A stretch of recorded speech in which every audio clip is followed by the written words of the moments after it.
Espero que você tenha vindo para orar nesta noite. A Bíblia diz que o que nos afasta de Deus é o pecado, mas nenhum pecado prevalecerá diante de uma confissão sincera diante de Deus. Esse é o caminho que nós temos tido para encontrar os benefícios das promessas do Senhor. Você sabe que ninguém engana Deus. Jamais poderemos estar numa condição incapaz de ser vista pelo Senhor, porque Deus vê até o ímpio em suas formas de agir. Muito mais Deus também nos vê o quanto temos desejado lhe servir e quando temos lutado para sermos melhor cristão. Nessa mensagem que eu vou ler aqui, o profeta diz assim, e é muito bom, porque nós vamos orar e temos uma pequena base. Não deixe o diabo te enganar. Se a sua vida está certa com Deus, você sabe que trouxe o teu sacrifício, você sabe que você tem feito correção da sua vida, tem procurado ser um cristão, não venha nunca com incredulidade, venha com fé, para que Deus possa respaldar esta fé e te abençoar. Não deixe o diabo enganar nós, a você e a mim. Vamos procurar entender o propósito de Deus para nossas vidas, para que a nossa oração seja eficaz. O apóstolo Tiago nos dá uma instrução desse caminho do pecado. Ele tem um caminho para ser consumado, mas tem um caminho de volta para sermos perdoados também. Vê, você não pode fazer algo errado e ficar impune, porque Deus é justo. Você não pode pensar na impunidade diante de um Deus justo se você cometeu um erro. Agora, ele, para ser justo, ele deve cumprir suas leis. E lei sem penalidade não é lei. Se há um semáforo ali na rua que diz, pare, aquilo é uma lei para você parar. Então, se você avançá-lo e não houver penalidade na lei, então não é mais uma lei. Vê, não deveria nem haver um semáforo ali. E se Deus começa a mostrar algo diante de você, Ele diz que o que você está fazendo é errado, e você quebrar a lei de Deus, que te avisa, então uma penalidade deve ser pago. Nós estávamos falando ontem a diferença entre Deus e o diabo na questão de acusar. É que Satanás te acusa sem te mostrar a saída. E todas as vezes que o Espírito Santo acusar o seu coração, ele te mostra um sangue. Ele te mostra uma saída para a sua vida. Ambos acusam. Ou tua consciência não acusa daquilo que você tem feito errado. Se ela te acusa, simplesmente o Espírito Santo que te mostrou, ele vai te dar uma saída. Mas se não foi o Espírito Santo que te mostrou, ele vai te levar a uma condição incapaz de se livrar daquilo que lhe aflige tanto. Porque não tem coisa pior para um cristão do que uma alma aflita, por algo que ele não gostaria de fazer, por alguma coisa que ele não gostaria de cometer. Como o homem que matou o filho do rei. Ele disse, foi na minha loucura, foi na minha imprudência, eu jamais deveria ter feito o que eu fiz, e hoje estou sofrendo amargamente por aquilo que eu fiz. Então o arrependimento traz Deus de volta. O pecado afasta Deus, o arrependimento traz Deus de volta. E eu quero que ele volte para mim nesta noite. Ele é a pomba que nós acabamos de ouvir o hino, que vem ao nosso coração. Mas como ele vem? Quando você abre esse coração e realmente confessa diante dele o seu amor por ele, está disposto a pagar um preço para servi-lo, tenha certeza, irmão, essa pomba voltará no seu coração e a paz reinará na sua vida, não importa o que seja. Então diz assim, ele diz, você deve fazê-lo, você tem que fazê-lo, você tem que pagar a pena, e o salário do pecado é a morte. Então, se um homem transgride a lei de Deus e continua a fazê-lo, então não culpe a Deus se algo acontecer com você. Vê, se você está perdido, você não pode dizer, bem, foi culpa de Deus. Eu sempre tenho dito isso, que um homem tem que literalmente fazer força para ir para o inferno. Ele tem que lutar para ir para lá. Ele não vai de graça. Ele tem que pagar um preço para ir para o inferno. Mas isso é verdade? É. A graça, ou sem dinheiro e sem preço, é ir para o céu. Agora, para ir para o inferno, tem que pagar. E eles estão pagando um preço alto. Muito mais do que os 10% que os crentes entregam na casa de Deus. Eles estão pagando muito mais para ir para o inferno. Quanto que gasta um homem com seus vícios por mês? Quanto salário ele paga para o diabo, para fumar, para beber? Quantas cervejas são compradas num fim de semana, numa cidade como esta, paga com os salários?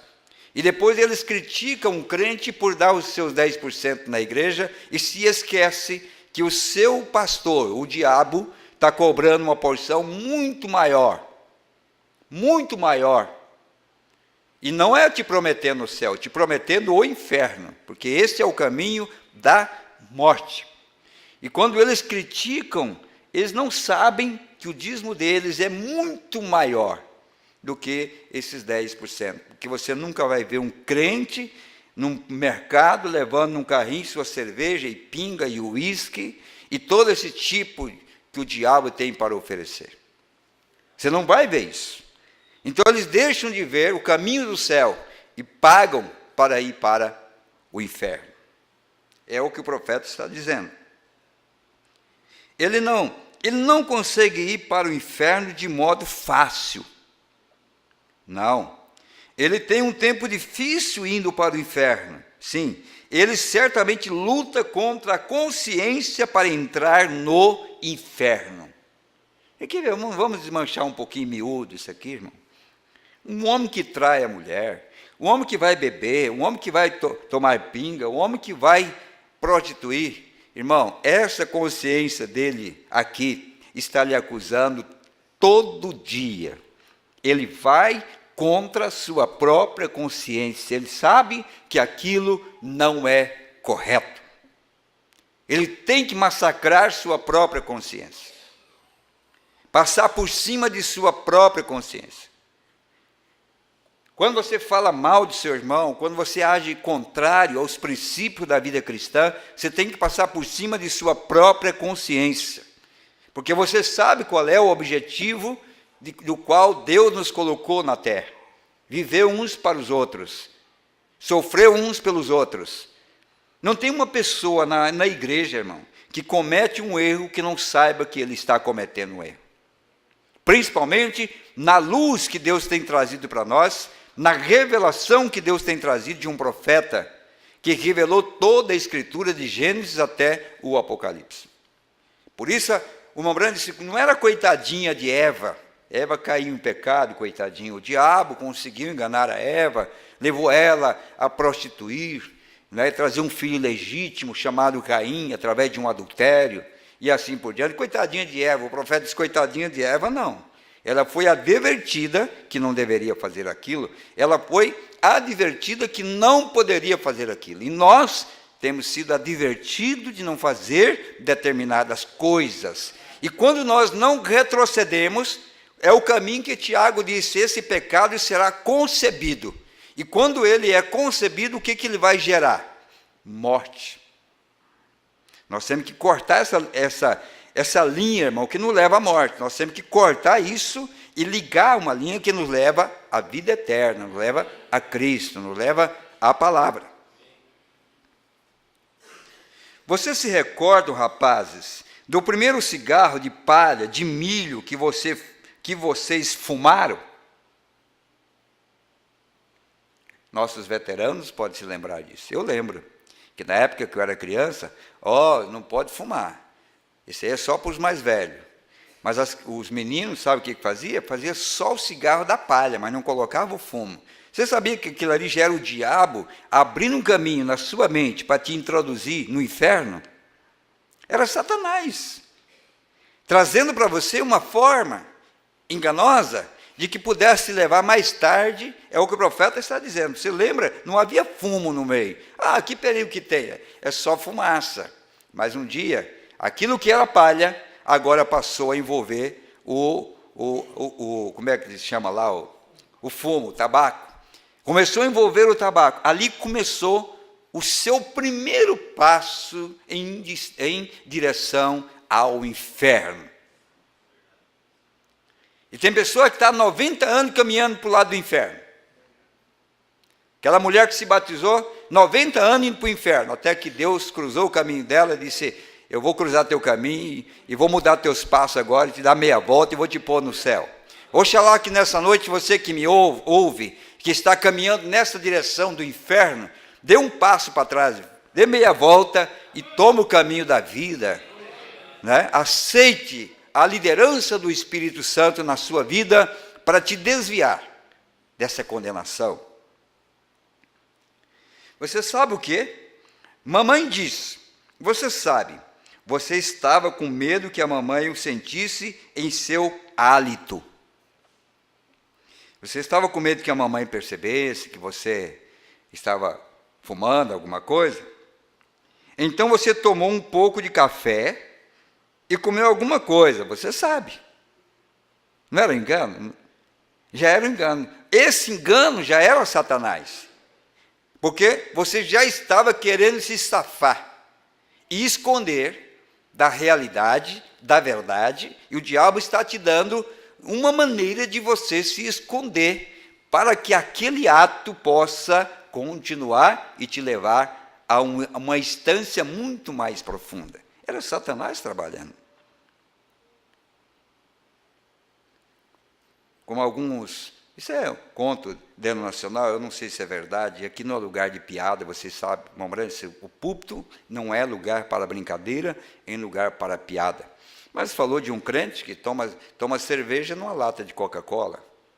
Vai lá, compra cerveja, troca de lata, põe uma Coca-Cola e senta lá, bem na calçada para tomar sua cervejinha, mas quem olha é uma Coca-Cola.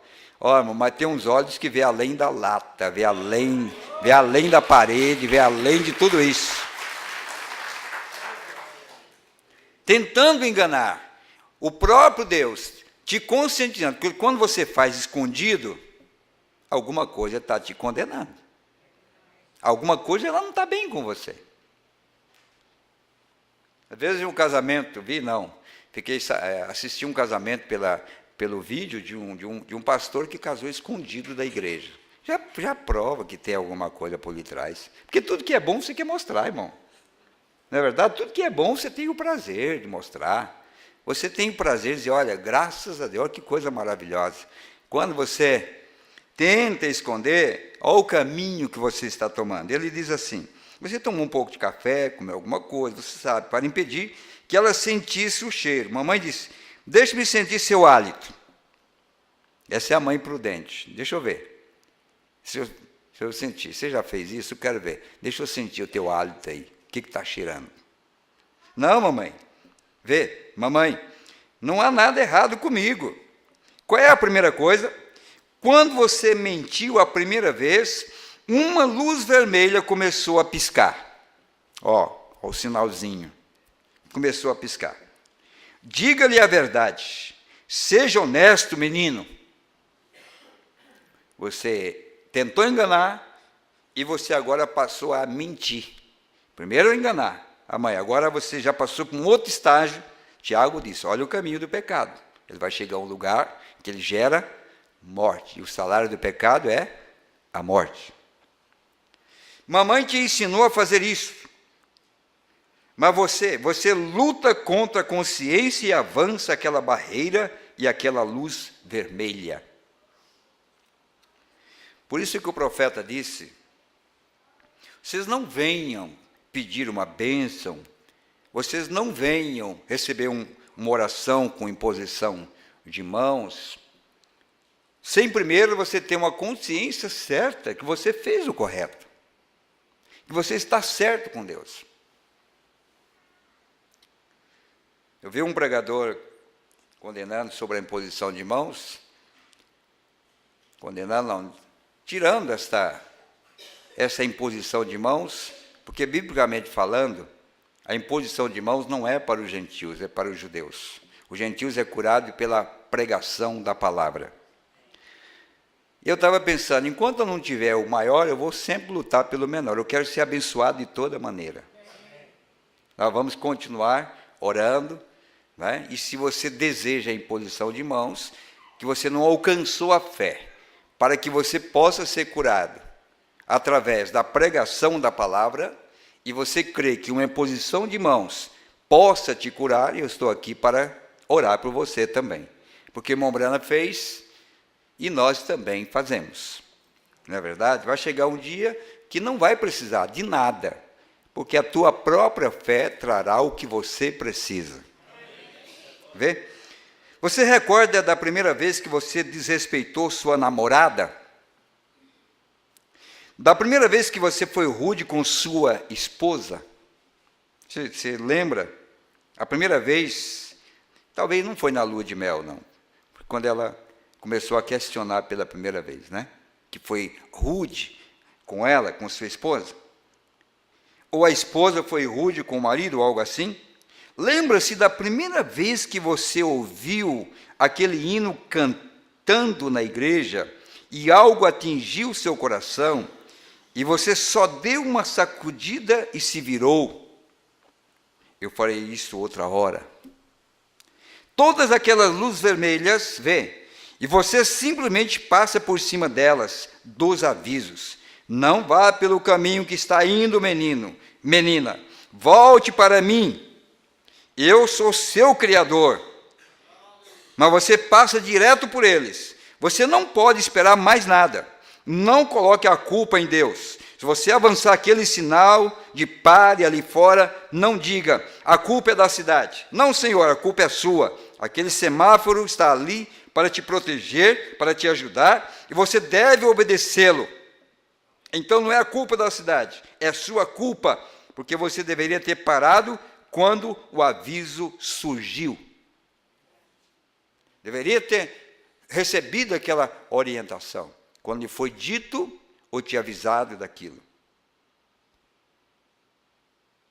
Mas, às vezes, você passa por alto.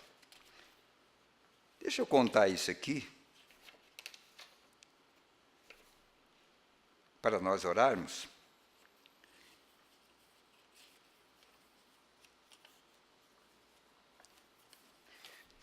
Então, nós encontramos, depois que ele estava pronto para agir, falando de Gideão, depois que os covardes foram embora, depois que os medrosos foram embora, ele lhe deu muitos milhares. Ele disse, há muitos covardes aqui. Ele não chamou pelo nome. João fulano de tal, volte para casa. José, volte para casa. Pedro, não te quero aqui não. Ele só trouxe uma pregação para demonstrar a qualidade daqueles que deveriam se alistar para a batalha e aqueles próprios que ouviram se sentiram que eles eram os culpados e que não deveriam estar ali. Isso foi Gideão. Ele apenas prosseguiu, continuou a procura deles ali embaixo. Então ele encontrou aqueles que Deus tinha chamado. Isso é certo. Às vezes, quando nós vemos as coisas dando errado, caindo fora, talvez Deus esteja apenas preparando o seu exército, isso é tudo. Ou preparando alguns lutadores. Você nunca pode dizer, Deus, ele estava pronto para agir. Quando ele viu a palavra viva de Deus, ele estava pronto para agir de acordo com ela. Quando nós vemos Deus vivendo em sua palavra, então estejamos prontos para agir sobre ela. Quando vemos uma mulher tão baixa que nem mesmo os cães olharão para ela, e vemos o Espírito Santo tomar essa mulher e endireitá-la e fazer dela uma dama, homem, nós devemos estar prontos para agir sobre esta palavra viva. Que é o tempo que nós estamos vivendo, desta vida, desta palavra, desse poder. Uma noite em um quarto, eu espero que não tome muito do seu tempo, Eu fui a um quarto, quando eu estava em uma grande campanha, eles tinham um cômodo com o dobro do tamanho desse, cheio de camisas de força e pessoas insanas e coisas. Eu entrei no quarto. Ali estava uma das mulheres mais bonitas que eu já tinha visto. Sentada ali, uma jovem senhora. Eu perguntei, como vai? Ela respondeu, como vai, irmão Brana? E eu afirmei, bem, eu não sei por onde começar. Ela disse, talvez comigo. Eu disse, com você? Bem, ela era moça agradável, de aparência limpa, grandes olhos castanhos e cabelo bem longo pendurado em suas costas. E ela era uma mulher de muito boa aparência. E eu perguntei, você não é uma paciente, é? Você não parece que está doente. Porque não parece que se precisa de oração. Às vezes a aparência se engana. O profeta disse, você não está parecendo um doente. Mas às vezes a doença, irmão, não é visível. Mas a palavra vai lá no fundo. A palavra pregada, ela vai lá na divisão da alma e do espírito. Ela mexe no seu mais íntimo interior. E ela começa a relembrar muitas coisas que você não praticou à vista do povo. Mas lá no seu interior, você é cobrado, o Espírito Santo começa a trabalhar. E você tenta manter uma aparência saudável, mas você está morta, você está morrendo, você está indo para o abismo. Então não é o tipo de roupa que você usa, não é o que você tem no seu rosto de beleza. Nós estamos falando com a alma, a terceira puxada vai muito mais além da primeira e segunda parte, vai na alma. Nós queremos ver o conserto dessa alma para estar no rapto. Às vezes não parece, irmão, parece uma boa igreja, saudável, mas é a aparência. Mulher representa a igreja. Onde que ela estava? Em um hospital de insanos, mas ela não parecia uma pessoa doente. Mas a palavra chegou, nenhum homem, a palavra encarnada chegou para discernir não sua aparência, mas para discernir o seu coração, a sua alma, a sua vida, para te colocar em linha, para que você possa servir o Senhor.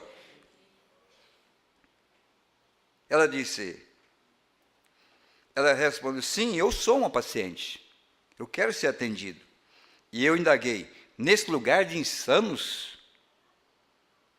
Ela disse, sim, Senhor, nesse lugar de insanos. Estou aqui hoje em um lugar que nunca esperava que eu estivesse. Eu perguntei, o que aconteceu? E ela disse, bem, eu gostaria que você ouvisse minha história.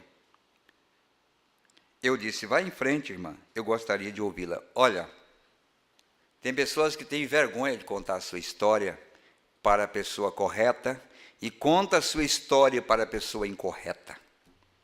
Abra o seu coração para pessoas que não merecem consideração, porque não respeitará as feridas da sua vida, não respeitará as agruras que você passou, e você abre o coração para ela, você conta a sua vida para ela, e outros que não querem escutar. Mas quando chegou no sacerdote, no homem de Deus, e ela disse, eu gostaria que você ouvisse a minha história, o profeta, vai em frente, eu gostaria de ouvi-la. Que quando você ouve, você entra no sentimento da pessoa.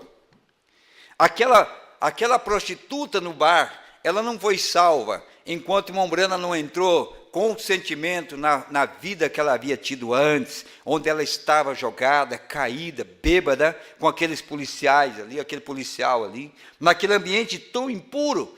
Mas quando ele conheceu a história daquela mulher, o sentimento dele foi movido, o Espírito Santo que estava nele, moveu-se de grande compaixão.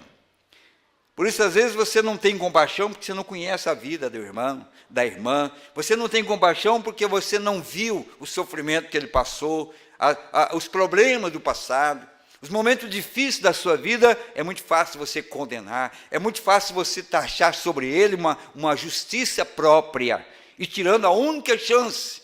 Mas procure homens de Deus, procure sacerdote, Procura a linha do Espírito, procura alguém que possa ouvir a tua história para te tirar do caminho da morte e te levar para o caminho da vida. Alguém que possa ter compaixão da sua vida, da sua alma. Quantas vidas desgraçadas, porque você confiou ela nas mãos de pessoas ímpias com aparência de piedade. Vamos ouvir essa história. Ela disse: bem, irmão Brana, quando eu era uma garota, eu fui criada com pais cristãos que realmente criam em Deus. E ela continuou: eu ia à igreja, mas disse, de repente, eu comecei a sair com um garoto que fumava. E prosseguiu. E eu descobri que ele bebia. E uma noite, ele quis que eu bebesse e eu não faria isso. Mas não tem problema, não tem dificuldade, eu sou uma cristã, eu sou um cristão, eu jamais faria uma coisa dessa.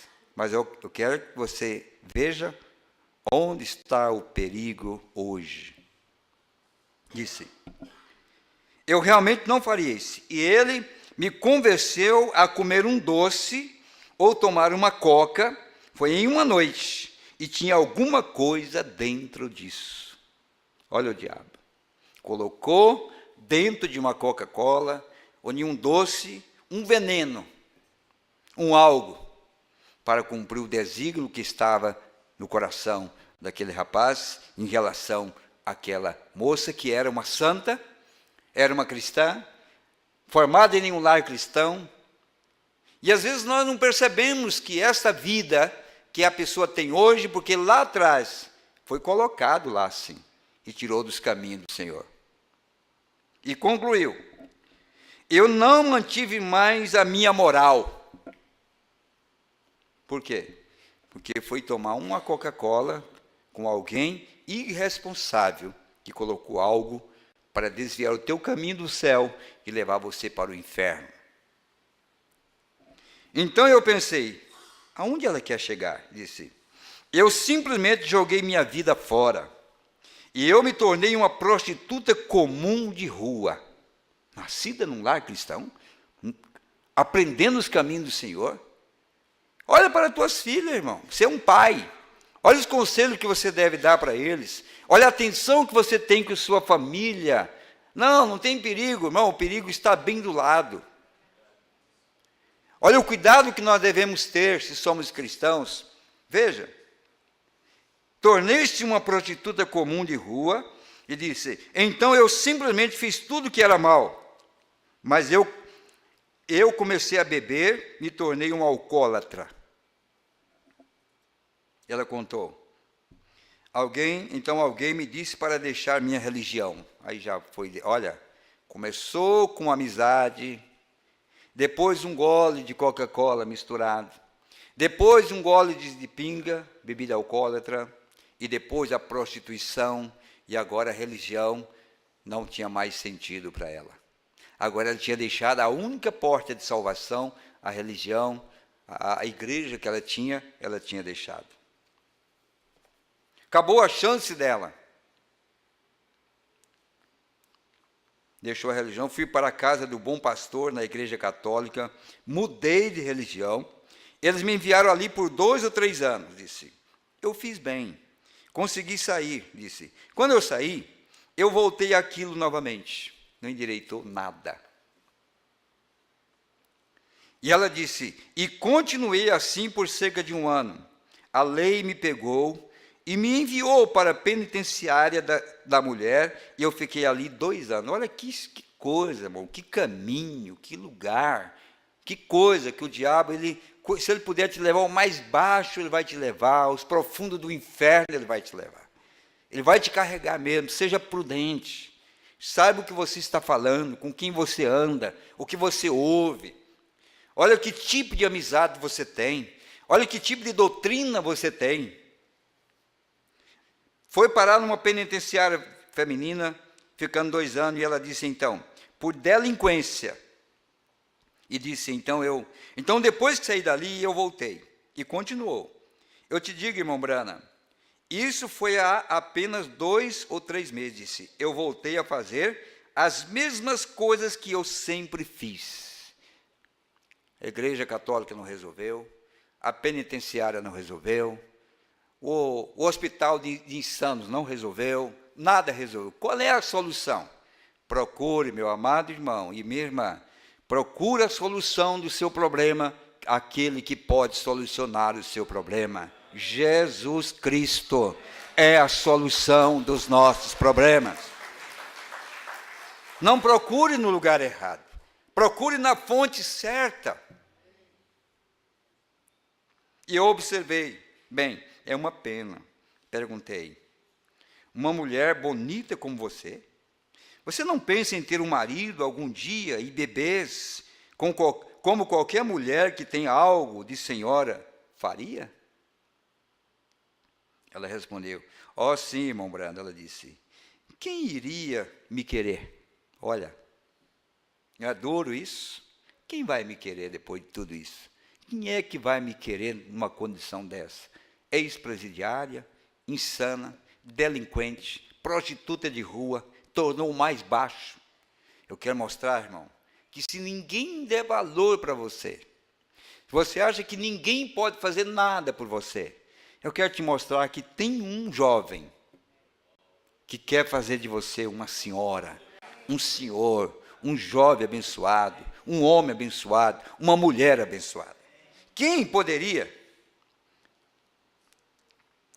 Vedes, o que eu poderia oferecer a um homem, disse, não tenho nada além de uma vida cruel, ficando bêbada e seguindo adiante e coisa, disse, o que eu poderia fazer?